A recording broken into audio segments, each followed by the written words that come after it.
Hello, ladies and gentlemen. Welcome to the Tapped Out Wrestling Podcast. I am, of course, Nick McDaniel, and as always, I am joined by my buddy Myron.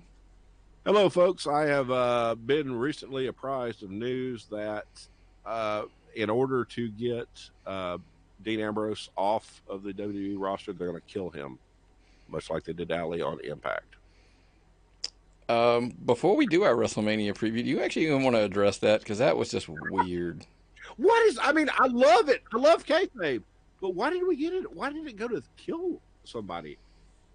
I mean, you got to love it, but I mean, it's wrestling, but unfortunately, it just looks like camp because everybody knows she's signed a contract with AEW and she's going to be right back on the internet the next day. Well, She's still on Twitter. the ghoulish Allie's dead, Okay, well, but cool. then she came back and she's resurrected anyway. So we'll Okay, go. is the bunny still alive? Have I got her poster up yet? Her signature? No, that's one of the things I need to post. I've got an Alley autograph picture and a Rosemary, and I actually have a Sue Young autograph I got to get up on the wall. So that would be the triad right there. Yeah, you just put them right in a row across it. I just turned into Lex Luger. I was doing the point, the finger, and drawing a straight line. But anywho, so we're gonna go behind the curtain. Should we tell them? What's that? I'm on spring break, Yes. so I'm not really even here. You're just imagining that I'm here. You're going to be listening to this podcast long after it's recorded. Yeah, because I'm actually going to be in Washington D.C. this week with the family. So we thought we had to. That's hey man, I'd rather be working. But anywho, so yeah, us and the fam, we're going to be up at D.C. So we figured, hey, we were going to knock this out. What better thing? Because let's be honest with you, right? Nothing else this week matters but WrestleMania. Nope. It's the biggest wrestling week of the year. All your important indie promotions are gravitating around this. It's 35 years of WrestleMania, Nick. I'm 46, you're 45. You were 10 years old. I was 11 when the first WrestleMania came out. Do you remember having to go to a video? I mean, I know you didn't watch it live because I sure as hell didn't. You want to make you laugh? What's that? I actually did. What the fuck? It was a weird thing. This was way back in the day. We actually had, I can't believe we had this. As poor as we were, I can't believe we had one. We had one of the giant satellite dishes in our backyard. So we had the old satellite, not like a dish like kids today think. We had the huge monster satellite. And Yeah, like, one of the channels was the Madison Square Garden feed that you could pick up. And so we actually did get to watch it. holy shit. You're the only person I ever know saw WrestleMania 1 live. Yeah, it was a weird scenario because I was like, oh man, we should watch this, and we did. So anywho, I know there's a lot of other stuff going on this weekend. There's NXT Takeover. There's the Hall of Fame. All of the Ring of Honor, and New Japan have a Super Show. All that other stuff going on, right? Yeah, but there's something about Mania. It's eternal. It was the pay-per-view where Hogan and Andre faced off. It was the pay-per-view that invented the concept of pay-per-views, in my opinion. It was the rock and roll wrestling era. It's the thing Vince McMahon put his entire, well, he didn't even have a fortune at the time. He put his entire He put his house on the line. house on the line to put this pay-per-view to make this WrestleMania show come off. And then he did a second one. And now he's 35 WrestleManias into it. And you say what you want to about Vince, but he created this sports entertainment spectacle that we all love so much. I, And I agree with you. And I've got a silly comment to make. If Vince and WrestleMania aren't successful, does anybody else bother to get into the business? not on a money-making thing. You might run a show in a town and get a couple hundred people show up, and you can not report your gate to the state athletic commission. Right. But I mean, nobody's ever going to get into it for the billion-dollar level. Hold on, I'll cut you. I don't cut you out because I'm going to ask you this. Is I guess the way to look at it. Does Ted Turner ever decide it's worth even getting into? Oh, no. If WrestleMania doesn't make it? No, if WrestleMania hadn't have made it, Ted Turner wouldn't have wanted to run against it. Okay, AEW wouldn't have pulled that Tony Khan in if there wasn't money to be made. If that brass ring wasn't out there, that the WWE first grabbed, nobody would be involved in the wrestling business on a big scale. And Would anybody be that big of a fans? Because think about it, those people now, those fans aren't even there. If we don't have that run, I guess is what I'm thinking. Vince both killed and saved wrestling at the same time. That's the weirdest paradox. He killed all the territories of indie wrestling, but he made wrestling into something that would survive into the TV and the cable and the internet age. Mm-hmm. We're still talking about it. That's something no one ever, when they went around Vince and they bashed on Vince for buying out all the territories and killing all the territories and buying the TV times. They never foresaw cable, internet, streaming services. It's a completely different marketplace now. Everything's different. I read where I'm not read. Sorry, I was listening to Cornette yesterday, and he was talking about they're going to do a WrestleMania review show on the Jim Cornette Experience, but he's only going to review what he gets when he buys the pay-per-view on his cable, because he doesn't want to watch it on his internet, which we all know he could watch it on his big screen TV if people have actually sent him WWE membership cards, but he is going to watch the pay-per-view on his cable provider's television. No one else is going to be experiencing that. We're all going to be streaming it on our network, or we're going to be checking it out on our phone. That just shows the difference in the technology that people accept now. And I mean, Cornette's 10 years older than us. Okay. My mother has a Roku and can watch Netflix. You know what else you can watch on Roku? What's that? Jarrett Parsons Wrestling Television. Jarrett Parsons Wrestling Television is my favorite streaming service. I like it better than the WWE Network. That's a guilty pleasure. That's something I hate to say, because the WWE Network is the network. But outside the pay-per-views, Jarrett Parsons has a great selection of all classic. Everything Vince doesn't have, they have. So yeah. So anyway, man, let's go ahead and start jumping into the meat of it. And I was gonna break it down for you a little bit and ask you. I know us personally, like, we love the wrestling. Yes. Of NXT Takeover. Yes. And right. The phenomenal matches. Shows to watch. Absolutely.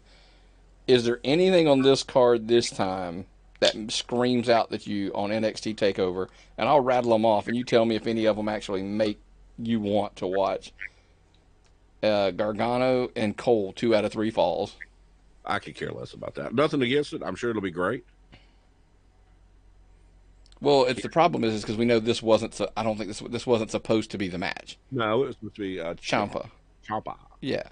That's what we wanted to see. So therein lies the problem to that match. The women's match, you got a fatal 4-way with Bianca, Shiari, I always mess around, Kairi Sane, and Baszler for the title. That's going to be solid. I really think that's going to be a really solid match. Arguably could be. It's funny. NXT Takeover is always weird because every match you could say could be match of the the best match on the card. Uh-huh. It could be because of all of the talent that's in there. But the next match on the card that I'm looking at, I'm like, oh yeah, Pete Dunne versus Walter for the UK Championship. I'm really looking forward to seeing that. That one's going to be as JR would say, that'll be a slobber knocker. Well, those are two guys that are closest to shooters, like real shooters from the old days right now, to my opinion. Pete Dunne is a hooker, and Walter's a badass. That's going to be a really good, that's going to be a stiff, for lack of a better word, a good stiff match. Oh, yeah. The tag titles is War Raiders versus Black and Ricochet. One of I didn't mean to say one. Won the Dusty Classic. Ricochet and Black won the Dusty Classic. They're face the War Raiders. That's a good one. I mean, Ricochet and Black are on the main roster technically. That's why I think I think it's funny. They won the Dusty Classic, but I don't think they have any chance of winning the belts because I think they're foregone conclusion that they're going, to the big show, especially when we get this international superstar shakeup after Mania. But the match, again, it's always something odd. Velveteen Dream versus Matt Riddle. That's going to be the match as far as good wrestling. That's going to be the one you want to see. Yeah. Oh yeah. I think as of right now, with the deal, because I think they wanted to bring Hangman Page in and be like the face of NXT. Mhm. With that not happening, I honestly believe Matt Riddle's that guy. Matt Riddle is that guy. Matt Riddle is a guy who is cool enough to be able to stay in NXT and be the face for an extended period of time. I think he's got the personality for it. I think he's the kind of guy that will hang with that and not have to be up on the main roster. And still, they offered Hangman main roster money to hang in NXT for lack of, Hangman, but to stay in NXT for lack of a way to put it. And Matt Riddle's that guy. Matt Riddle is phenomenally talented. We've seen him live, and I've seen him live several times, and back in the old indie days, and he's impressive as hell. And a great personality, somebody who can do that. I don't think his ego is going to get in the way. I think he's going to be able to stay down in NXT and just thrive. And I'm going to put up a poll all week. We're going to have some stuff on Twitter and Facebook and stuff. On the video here, there'll be some polls and stuff as well. But I want to know like which match you're looking forward to the most this weekend on Takeover, and then we're going to get on to the other stuff as well. So there'll be polls all week. So be all involved in that. Now here we're going to get Kyle O'Reilly and Austin Theory at a show, maybe at Access. Austin Theory, somebody we've met, somebody you met for the first time, and I met him after you did at the Southern Fried show, where he was like 19. Yeah. Oh yeah. Looked like $1 million at 19. Yeah, he's the real deal, man. That trust me. We've seen him quite a few times now between Southern Honor shows, Southern Fried shows, and Evolve shows. Yeah. He's the man. He's the future. I always tell everybody that keep an eye on that kid. Before we move into WrestleMania, is there anybody? I was just curious. Hall of Fame.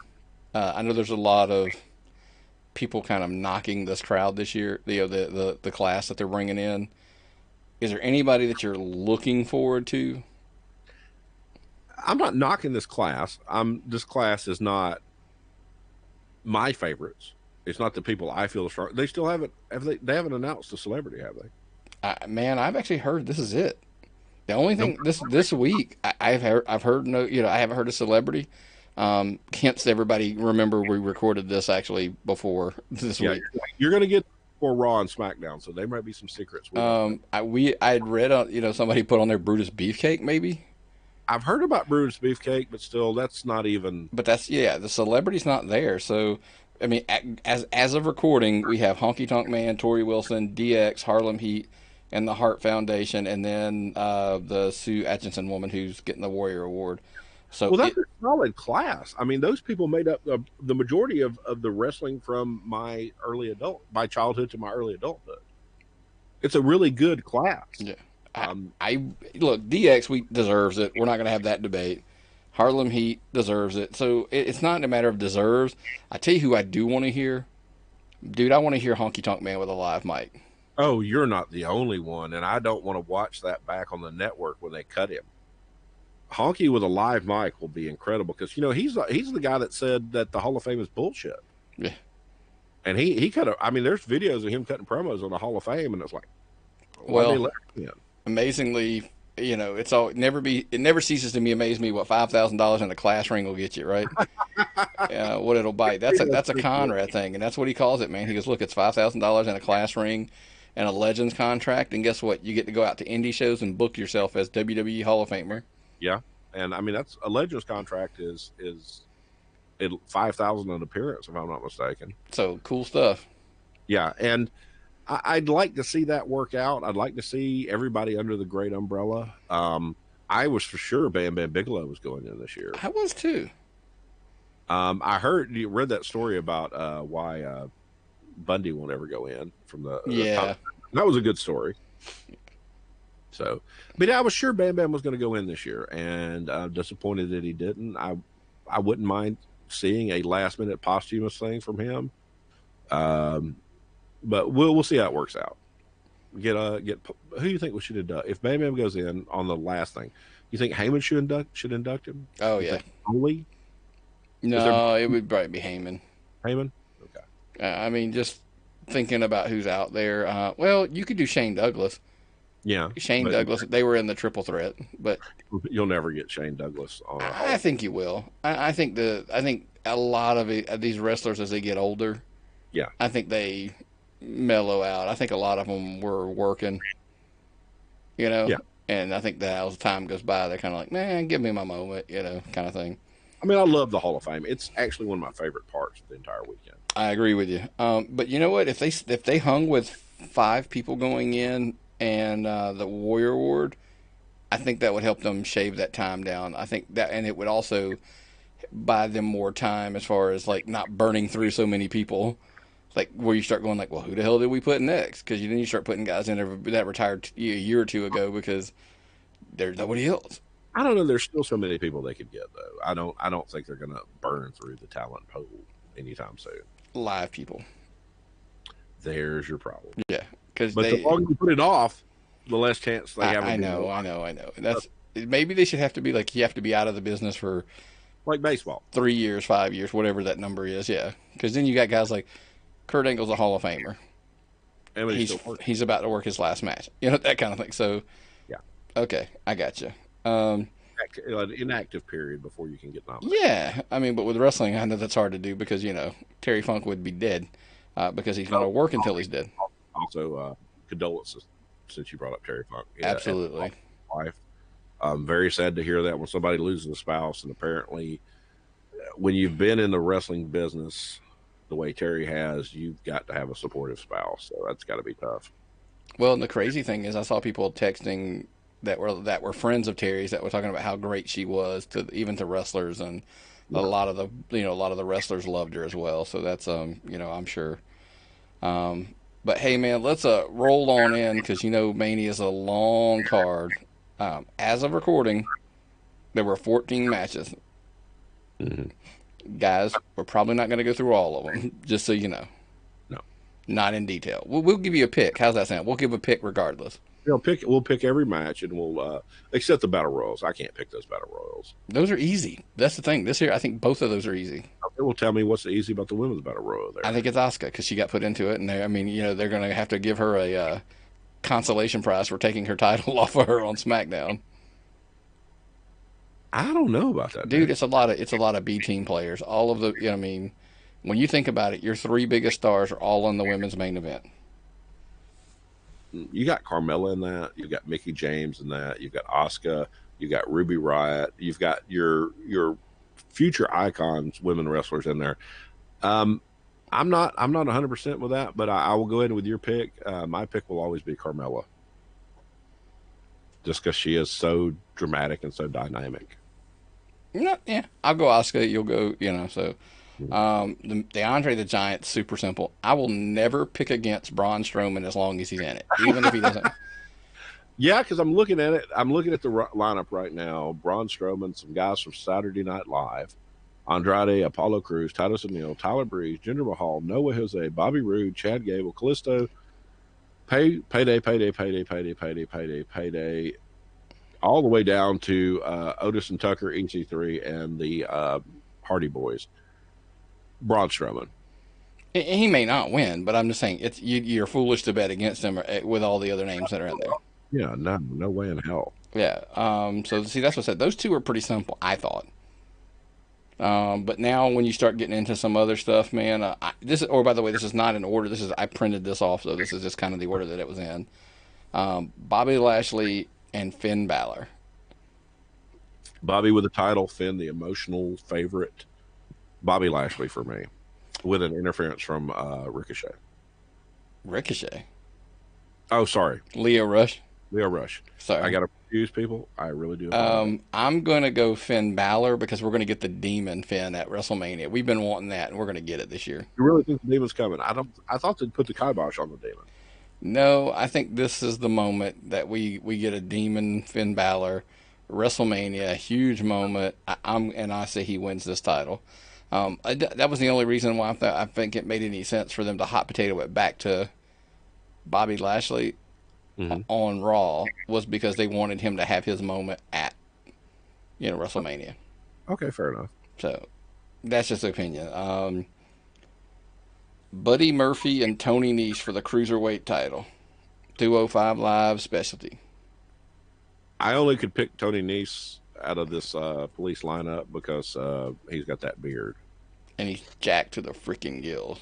Yeah, I mean these guys look great for lightweights, but I don't even know. I mean, I'm not a 205 follower, so I can't tell you that much about it.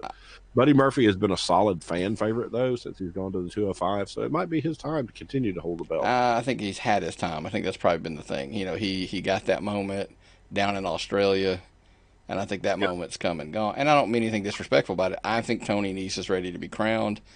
I'm not saying he's a long-term champion. He could be, but I think it's again. Honestly, let's just put it this way, dude. You got to start doing your babyface heel ratio in your head at some point. You have to start going like baby faces aren't cleaning house here, and we've already picked babyface Asuka, babyface Braun, babyface Finn, and now so at this point I've got to go like, all right, I got to throw one heel in. I know my next pick is going to be heel. Your next pick? Mm-hmm. Well, I haven't even given you the match yet. I know what the match is because I'm following you along in my head. It's going to be Kurt Angle and Kurt Angle and Baron Corbin, right? No. What's your next match? Literally, it's completely out of order, and like I said, it doesn't make. This is not clearly going to be how they're lined up. The next one on my list, I printed this off a website, by the way. I was looking at the WWE website on my. No. I have it on a different list because I just didn't want to mess it up. Roman Reigns and Drew McIntyre was the next one on my list. People are going to really be annoyed by my pick because I'm going to go Drew McIntyre. He needs the heat. He needs the heat, and it doesn't do really a lot of sense to do anything unless you're going to give Roman the emotional victory. They already did. That was the remember the last pay-per-view when they had the Shield reunion? That was his happy reunion. Now you're back full-time, buddy. Do the job like the rest of them. Well, this would build an insane amount of heat. Put him over on Roman. I'm telling you, amount of heat. I'm gonna go with you on that one. I was gonna book Roman on this one, but I'm gonna go with you on this one. Now that you put it that way. So that to me, is, good, solid. Next, and let's kind of do this real quick. Andre the Giant Battle Royal. You think it's going to be yay, good, bad, indifferent? What do you like? Give it a grade as we go along the way. So I was going to backtrack real quick. Battle Royals are Battle Royals, so don't even bother because they are what they're clusterbugs. Yeah. Lashley and Finn, it should be pretty good because I think overall they've done pretty good. They've done real good. They've kept the storyline going. This should be something that's entertaining. I'm for that. You know what? I'm going to back up and I'm going to say drop this because now that I look at this card, I don't think there is a bad match. And I know a lot of people are dogging on this card. Every one of these matches has potential to be really good, except, and we'll get here in a minute, not this match I'm about to say, because I've argued on our last week's show, the next one on my list could be the best match on the card, and it's AJ Styles versus Randy Orton. Of course, the two. We've had this conversation, and you were explaining it to me, and you made all the sense in the world as to why this should be the match people across the board look forward to. The silver spoon versus the guy with the plastic spoon in his mouth. The guy that's came up from behind and worked his ass off versus the guy who was a natural legend born into this. Yeah, Randy Orton was basically born into the business. Never was a question if he wanted to be a star. I mean, you looked at him; he's built like a wrestler should be built. Mm-hmm. And people, we have debates about it. Brady Pierce, the guy that just showed up at Southern Honor Wrestling. I interviewed him. God, it's been over a year ago, maybe a year and a half ago. And remember when I first saw him, I said the same thing about him. He's built like Randy Orton. He's built like a wrestler. I don't think that the guys that are built jacked to the gills that can barely walk, that's not to me, I like a guy who can move. Trust me, I know the guy can move because he bumped me as he was running to the ring, at the last Southern Honor show up in Canton. And like I said, Orton was a prototype wrestler. Prototype's the best word I could use for Orton. I know Cena used it as a gimmick for a while back on Ohio Valley, but I think Orton is the prototype. He's muscular and strong. He's fast. He's not where he can't move. Agile, and birthright, for lack of a better way to put it. And just So and and even if somebody like Jericho says, basically, he's just so talented. It's easy. It's easy for him. yeah, And then on the other hand, you got a guy who had to bust his ass forever to get there in AJ Styles and work, wrestle in bingo halls as he was joking yeah, around and little gyms and shaking hands and kissing babies and paying his dues and Japan, yeah, that's what I mean. He just went everywhere. He had to work really really hard and he wrestled. Think about it, in the Landmark Arena. yeah, You think Randy Orton ever wrestled in a building like the Landmark Arena? nope. Probably not, folks. And that's probably why I've never been able to warm up to Randy Orton, because he just always seems so arrogant and so, I don't know. He seems like that guy you always hated, the guy that could always do everything better than you, Yeah. the star football player, the guy who got your girlfriend, that kind of guy. That's Randy Orton to me. Yeah. Well, I billed it last week. I said it's sports entertainment versus pro wrestling, Yeah, and then that's why I'm shocked that this match isn't doing. You got a whole lot more pub behind it, but and we always say this is probably their if they're not their only feud or match, because AJ probably goes to Raw, and yeah, if Orton stays over on SmackDown, then the feud's over. I wouldn't be shocked though if they moved them both to Raw so they could continue the feud. yeah. That would be a really good Yeah. decision long term. I'm going to pick Randy Orton. I have to pick Randy Orton also, not because he's the better wrestler, not because I like him, because it doesn't make any sense to start a feud like this unless you give him a WrestleMania heat. So, in order to build the heat to get a long term feud out of this, I'm going to go with Randy Orton. Say, AJ, you signed your new deal. Do the job at WrestleMania. Well, I mean, you get a Mania moment, and you got to realize it's a storyline thing. Yeah. It's not about the winner of the battle. The first if it's going to be something longer term, the first battle goes to the heel. Yeah. So next match on the card that I have: Bayley, Sasha, Beth Phoenix, Natalya, the Iconics, and Nia Jax and Tamina, 4-way for the women's title. 4-way tags are tough. I mean, seriously, you got so many bodies in one place. Yeah, I'm not even spending a ton of time on this, and I'll give you a pick, but I have no clue because four-way tags are, like I said, are just a total cluster. Folks, there's no way to do them. I say, and here's funny, I'm going to say you leave it Bayley and Sasha, and I'll get to why at the very end of our predictions. Uh-huh. That's just who I'm going with. Okay. Shane versus The Miz. I'm surprised that Shane has gotten, the heat kind of going over the last couple of weeks. Miz is over as a babyface. Everybody was ready to love him, and it was time. Kind of reminds me of, I was talking to Brian Kane the other day from Southern Fried, and I said that unfortunately JB Enterprises days are almost numbered over at Southern Fried as far as the heels, because everybody's starting to love them. I mean, what's not to love about Drew Blood and those guys, right? No, they're the best, the absolute best. Well, I mean, and funny as hell on top of it. Xander Ramon probably would beg the difference of the fireball to the face, but I'm just saying. Overall, get some topical cream. I saw those birds. Yeah. So, but yeah, that's the Miz is on fire as a babyface. I don't know, other than I can't still really buy into why he turned, other than he just didn't like him. But I'm okay with it. I like what they've done with it. With this one, I'm gonna totally go Miz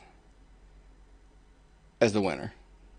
Yeah, no, well, it's the thing. That's the thing about the McMahon kids, is they do the jobs on Mania when they need to. That's no big deal. There's nothing to be gained by Shane winning this. No.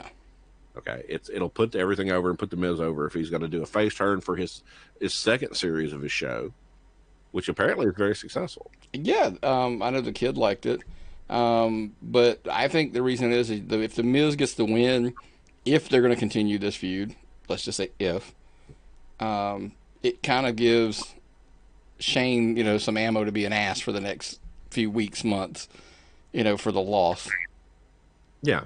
So that's why I go Miz. Shane will fade away after Mania unless this is going to go to Saudi Arabia. You know what? I still tell you, man, everybody wants it, and I think eventually, and you could milk this for a year. Shane McMahon versus Triple H for control of the company. When Shane's ready to leave, that's what you build to. And Triple H gets the win, and Shane goes away. Unless Triple H retires after this match. Well, I don't. We'll get there too. We got to get there, right? But that's what I think we all know, and I think we all know eventually we want to get to Miz versus Daniel Bryan, and now how ironic that they flipped roles. Now that Miz is the babyface and Daniel Bryan's the heel, so that would be a cool something new. Yeah, I like the idea. Yeah, I actually get excited about that. I didn't get excited about it the first time around. Yeah. So I'm gonna go. Like I said, I'm going Miz. I know you went Miz, and I think Shane's gonna jump off of the top rope onto a table. Oh yeah, there'll be a coast to coast. There'll be something ridiculous. It'll be a spot fest. Shane doesn't know like how to have a match and not do something also. He doesn't wrestle his spot. Yeah, and that's okay. Because if you get in there and he actually wrestled, then he went toe to toe with guys, you would have a problem with that. It's a credibility issue. Yeah. Well, I'll tell you, this next match has no credibility issues whatsoever, and that's Samoa Joe and Rey Mysterio for the United States title.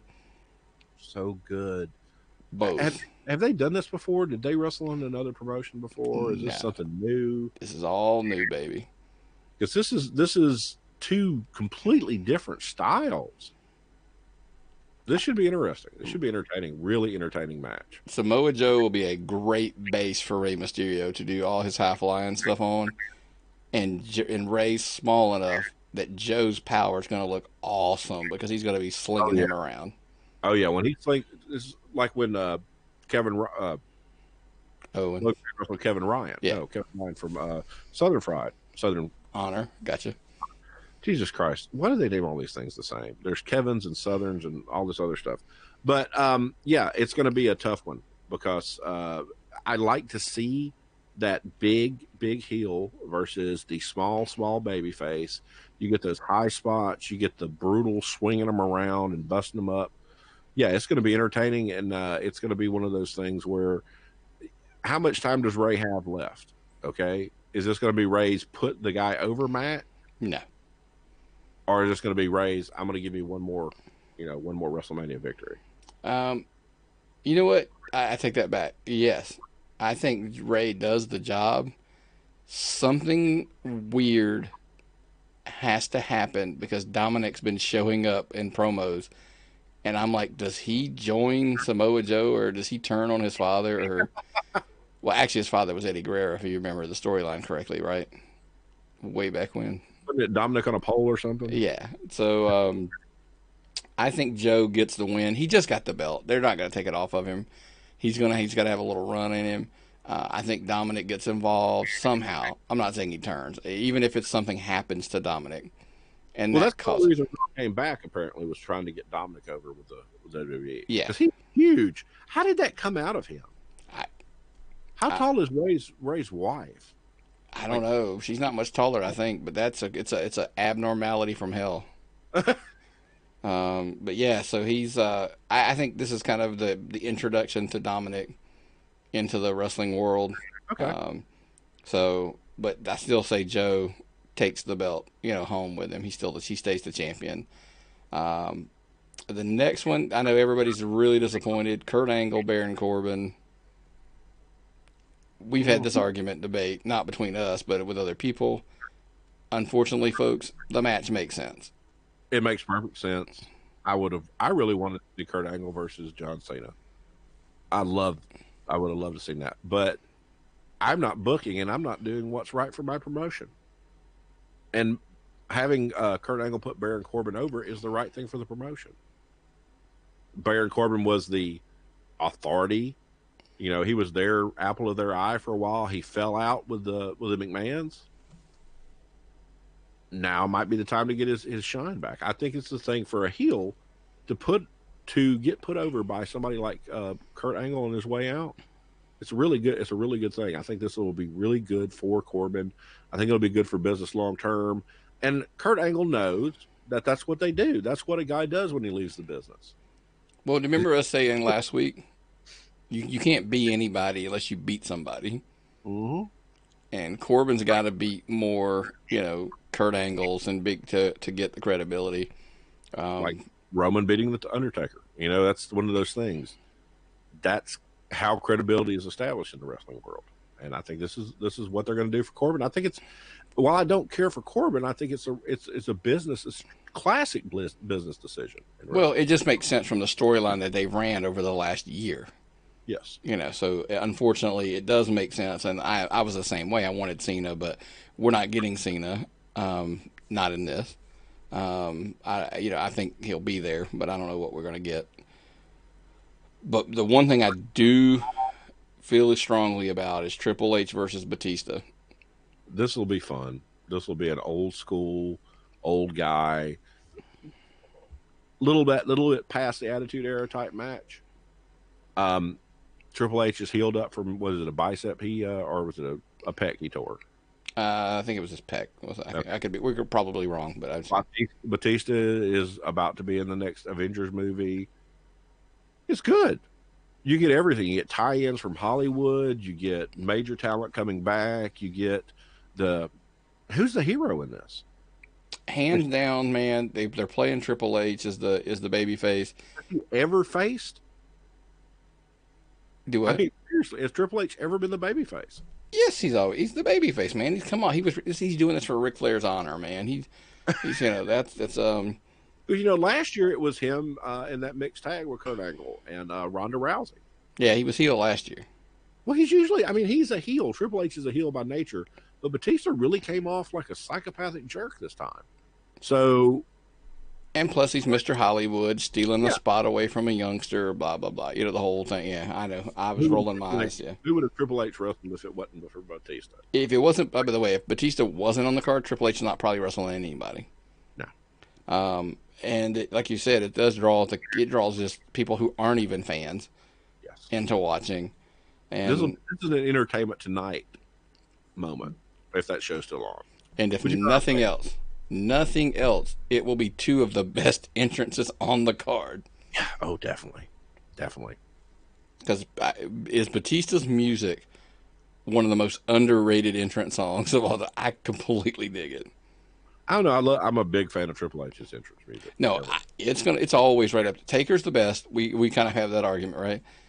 Everybody else's, but Triple H's is always something special. He'll probably ride a motorcycle, or he'll something. He's either a robot or he's riding a motorcycle or something. He's a motorcycle riding robot. Or he could be the warrior. He could be like Conan again. So he'd be Conan riding a motorcycle. Who knows? But yeah. So what's your pick on this one? How do you pick a match that has no importance, where you can't even do a storyline angle, or can't you put Dave over? Triple H don't need to be put over. Well, I think Triple H gets his win. I don't think Batista has a problem doing the job because Triple H has never beaten Batista. That's the story we're going with. Okay. And like you said, it humbles him, and they have a moment after the match, and they get the hug, and the crowd gets the reaction, whatever. Blah, blah, blah. Indie wrestling hug and handshake. They do. And then they go back and have a hot dog together. Put each other on social media. Yeah, exactly. But I'm going to go Triple H. I think this is the easiest pick on the show. Could be wrong, but I just think it's the easiest pick on the whole show. I would go with you on that one. There's nothing to be gained from putting Batista over as a guest, like a right. Okay. All right, so we're down to the last three any of these arguably could be your main events, right? Let's go ahead and go Daniel Bryan versus Kofi Kingston. The Kofi momentum train has been rolling since that gauntlet match. Yeah. Whether you agree or disagree, right? Yeah. It's been rolling. It's a work. It's one of their best works in years. Okay. It'll bring people out and make them think about and pay attention to what a wrestler. If you're a fan that has 2 or 3 wrestling pages on your Facebook, you don't pay any attention to them on a usual basis. These are the kind of things that are making you start paying attention to it. These are the kind of things that draw people in. It's a personal issue. It's people feel strongly about it. People will be cheering. It's high drama. This match right here is going to be great. I agree with you. And I have mixed emotions about my pick. First and foremost, I totally agree with you that everybody's been worked, and they thought that the fans did this. I was going to ask you, what did you think of Superstar Billy Graham's comments about Kofi? Honestly, I refuse to read anything Superstar Billy Graham posts or links to it because he's on my list. He's on my list with Ryback, Sabu, CM Punk. Who's the other one? I can't even remember. But yeah, Billy Graham is always posting incendiary shit sometimes. So what did he say? I mean, basically, he just, these guys are lightweights. They're not heavyweight champions. They're small. They don't. And I know the reason I asked you that was because that's kind of something that you believe in to some degree, that you don't really like small guys. Are wrestlers, but you don't have to be overjuiced on the sauce like Billy Graham was back in the day. But his argument was, he's like, you really think these guys weigh 205 or 245 pounds? He's like, they don't. He's like, this guy, he looked at Kofi Kingston. He's like 185 pounds if he's lucky. Well, the thing is, if you give me a match that's in my opinion heavyweight level, I don't care. I agree.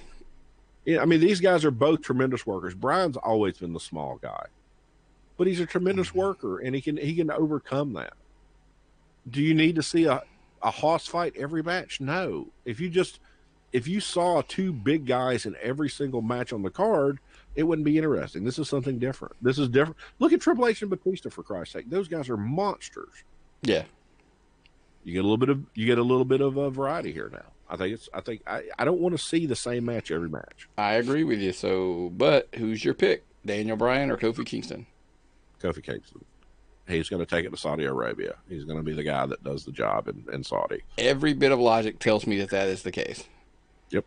But my heel to babyface ratio would scream Daniel Bryan. Ratio's wrong. But I'm going to go Kofi Kingston. Because I think you're right. I think business for he's the one who goes to Saudi Arabia as champion, and goes on.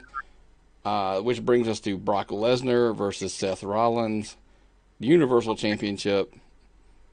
I know you're not excited about this match, are you? Not excited about this match, and I've worked myself into a work, shoot, work angle. Because I was telling somebody about the whole Daniel Cormier thing involved in this. Here's my long-term goal on this: is if Cormier is there, it will create drama. Brock's going to drop the belt. Brock's going to go work an MMA match with Cormier, and then when Cormier comes in to be your SmackDown on Friday commentator, he'll be more credible. So I kind of see this coming. I'm not a Seth Rollins fan, not because he's not a great wrestler, but Brock is a monster.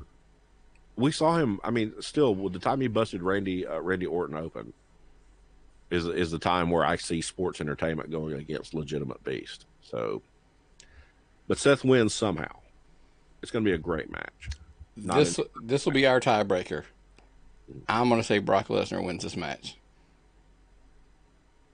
Brock Lesnar wins this match. I think Brock Lesnar walks out of WrestleMania as a champion. I think deep down inside him, there might be a piece of Vince that says, if they're starting to work together a little bit, send the Universal Champion into an MMA fight in UFC and have him, Daniel Cormier, especially if he knows he's getting this worked out where he's eventually going to have Cormier.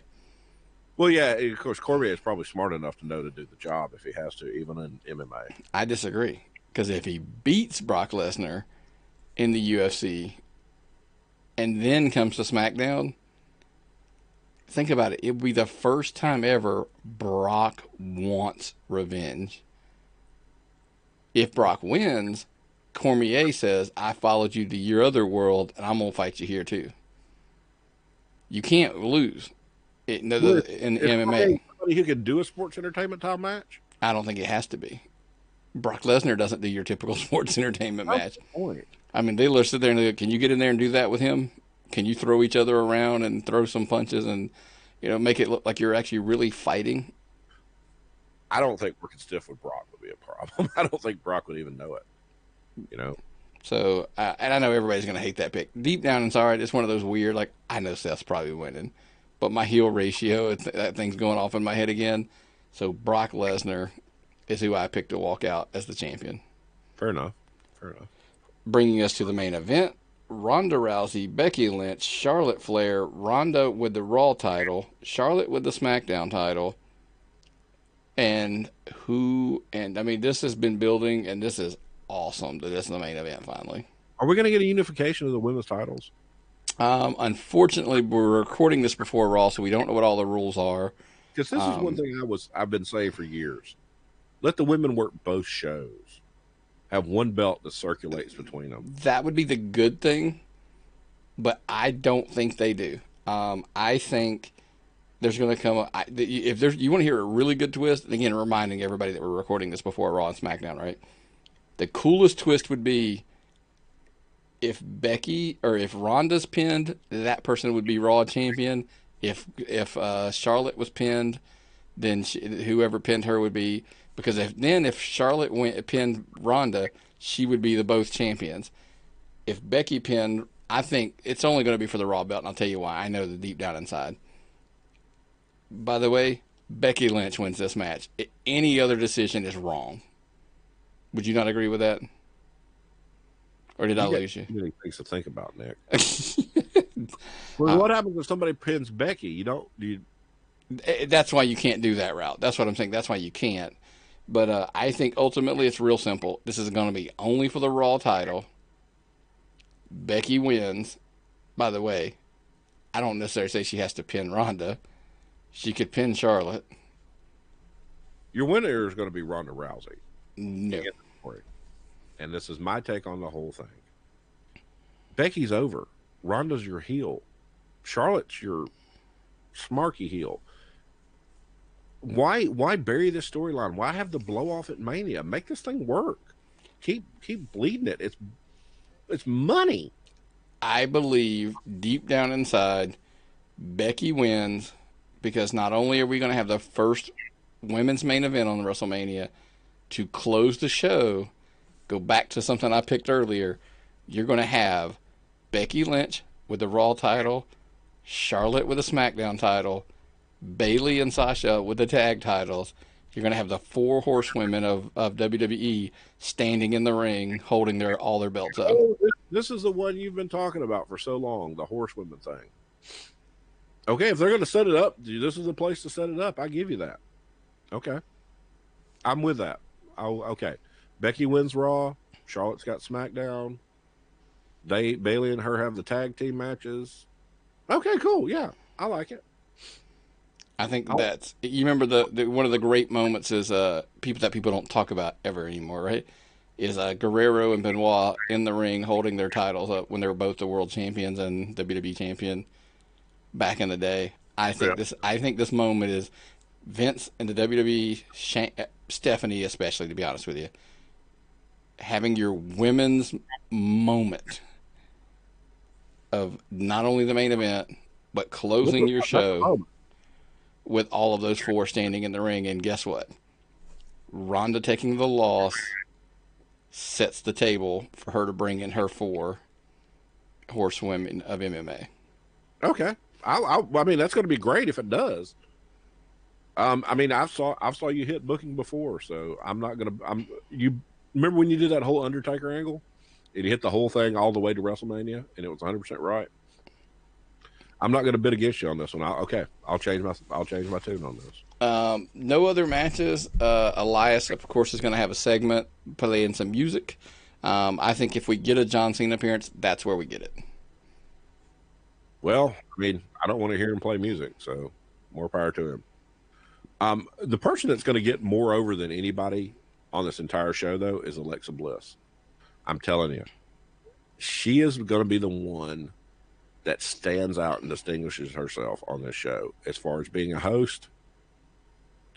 It's going to help her. She's going to be, she can wrestle now. Yeah, she did a live show recently. She's clear to wrestle. She's not wrestling because she can do as much with her mouth as she can with her body. So they're going to play on that a little bit. So I'm looking forward to. She could be a perfect host for all of this. I agree. If nothing else, she's going to have exposure all night long. Yeah. That's pretty much the card. I mean, we know we're getting some other crazy stuff. Obviously, there'll be some surprises. There was rumors of Austin making an appearance. So, So 4 o'clock or is it 6 o'clock start? The show starts at 7. I think the pre-show starts at 6, and then the pre-show on the network is like 5. Oh God, I don't get off work till 6. So So, well, the pre-show is probably going to be one of the battle royals and probably the 205 match or something like that. I mean, you never know. I mean, I'll shake out toward yeah, the end. the But actual official pay-per-view is 7, until they're done. mhm. So, which is probably Well, midnight. thankfully, I don't have to work the next day. On Monday I'm off, There you so go. You can sleep in. I can probably have to be sleep in for the whole day after that much wrestling. Oh, I agree with you 110%. But that's the whole card, man. Is there any other stuff you want to throw in for No, I mean I'm WrestleMania looking forward thoughts? to And Southern Fried next weekend. I got to get together with Lulu, set that up for our little preview show. I also trying to shake this sinus infection that's making my voice sound like this. Good God Almighty, I'm whacked out on cold medicine and I can't breathe half the time. So forgive me of my stumbling today, but I've had enough Benadryl to knock out Andre the Giant. well, you mentioned them up. Southern Fried Show coming up. We're excited about that one. They always do a good show. Southern Honors May 3rd. Friends of ours, Gary Lamb, Dylan, and all those guys putting that hell of a show on up there, shooting for 1,000 people. A thousand people. 1,000 people. I mean, everybody took what I said last week and kind of, I think, ran with it. I'm like, man, just talking about Logan Creed getting his hands on Corey Hollis, man. I think 1,000 people need to see that. Ooh, yeah. Oh, by the way, there's also going to be this AC Mack, Allen Angels, Yep. My indie match of the year last year was AC Mack and Alan Angels at NCW. So there's a very good chance it's going to happen again this year too. So those guys do great work up there, and all of them. So, but man, WrestleMania, hey, we're going to ask you, go on our social media, Facebook, Twitter, Instagram, all that good stuff, at Tapped Out Pod. Let us know what's your favorite. There's going to be polls all week. What match are you looking forward to? Who do you think's going to win? All that kind of stuff all week long. If you ever just, have an opinion you want to share with the show, you can email us at tappedoutpod@gmail.com. And of course, we always tell you, you can watch the video on our Facebook page. If you're listening to the podcast, they're available on iHeartRadio, Spotify, Apple Podcasts, Google Play, everywhere you can say. But one really good place if you want to be a good, solid fan of the show, patreon.com/tappedoutpod. You get the videos, you get the podcast versions, interviews early, blah, blah, blah. I know we took a week or so off because of some scheduling stuff, but we're about to come back with a vengeance. And of course, head over to prowrestlingtees.com, /tapped out wrestling podcast network. Jeez, it's hard for me to talk. It's been such a long day. yeah. But all the above, man, and support the show. We appreciate it. All of our listeners, growing listeners, by the way. I've been kind of watching, and we're hitting a good spike there, which is awesome. Love to hear that. But man, if I got nothing else and you got nothing else, man, what time is it? It's time to tap out.